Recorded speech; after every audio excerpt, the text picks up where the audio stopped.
So you've heard me talk about risk taking and what camp you fit in. Are you the risk taker that makes well-informed decisions? Are you the one who never makes any decisions? Or are you making decisions which are constantly tripping you up? And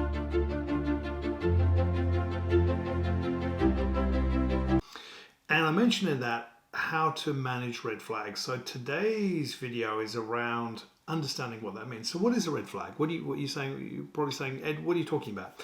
A red flag is when you are working on something, and it can be in your business, it can be a job, or it could be a relationship. It doesn't really matter what it is. And you get this nagging feeling that something's off. It might just like a little fleeting glimpse, a thought, or a feeling, more often a feeling that something's not quite right. And yet you plow ahead regardless because maybe you don't have time, or maybe you're so attached to the outcome of what you're trying to do that any thought that this is not going according to plan is just going to derail you, and you just don't want to go down that path. So you go ahead regardless. So that's what I mean by a red flag. A feeling, a nagging feeling that something is off. Your intuition is firing and you're not going to listen to it. That's very unhealthy, because what happens is we then walk into traps. We don't allow ourselves the time and space to give energy to something which can, if we don't resolve, will harm us. So these are red flags. Now you might call them something else. You might call them alarm bells or warning signals. And I'll give you an example. I was talking to one of my colleagues and one of my clients recently, and I want to give you an example of this. I was talking to one of my clients recently who was a very successful entrepreneur. She had done several businesses before, and she was going to this new venture. And things were not working out according to plan. Things were off.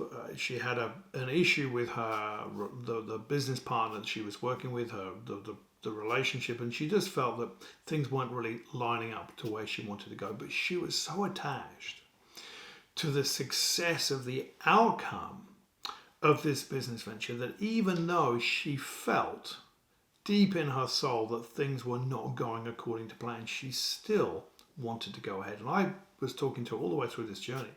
And I said to her, how do you feel about this? You know instinctively that this is wrong. You know that if you follow this journey, this is going to be wrong. Why do you want to keep going down that path? And her answer at the time is that she just wanted to see this venture through. It was so important. She'd created so much energy and time and money around this. She just wanted to see what would happen. And ultimately, she carried on.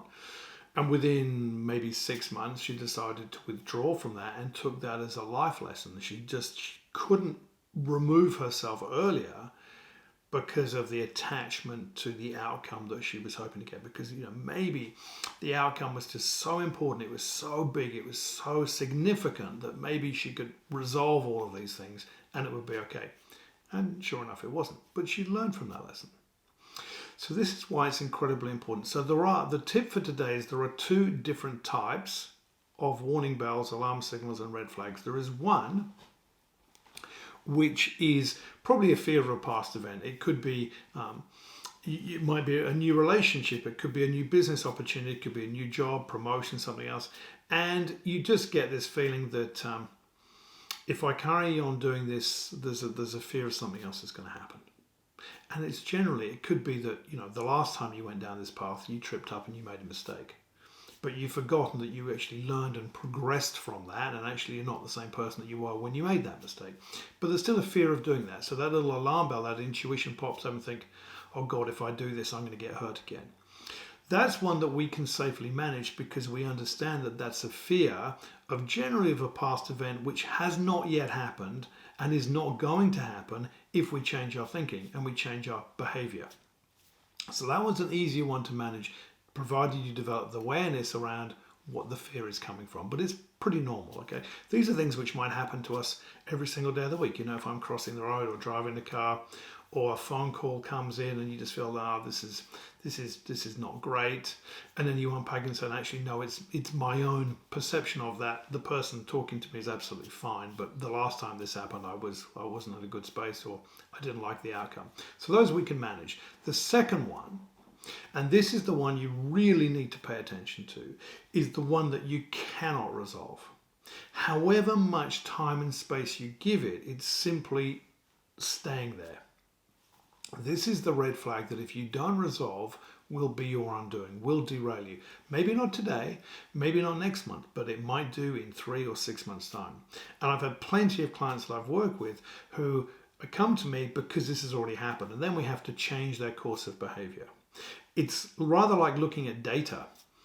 And you can say, well, if I look at these 5 different pieces of data, if you're a business owner, you understand things like metrics. If you're a corporate professional, you would understand things like KPIs and metrics. Now, you can look at all the data in the world to get you to to solve the problem you wanted to get to your outcome. Okay, but there might be a 6th piece of data that you're ignoring simply because that data informs you that the other 5 aren't working. Or you can look at it from a degree of perspective. It's like all of this data tells me one thing, but still I need to go and explore something else. I need to go and look at another set of data or look at it differently because I get the feeling that something is off. If you don't do that, inevitably it will not end well. So that's my tip for today.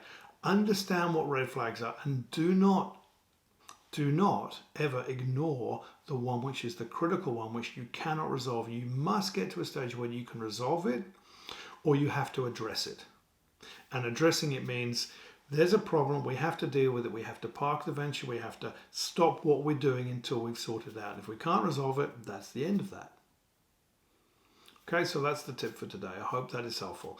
As again, always, please go ahead and subscribe to the channel if this is helpful. More people get to see it. Share any comments you have or contact me if you want to find out about anything that I'm doing, any of my programs or anything else. Thank you so much. Enjoy. Bye.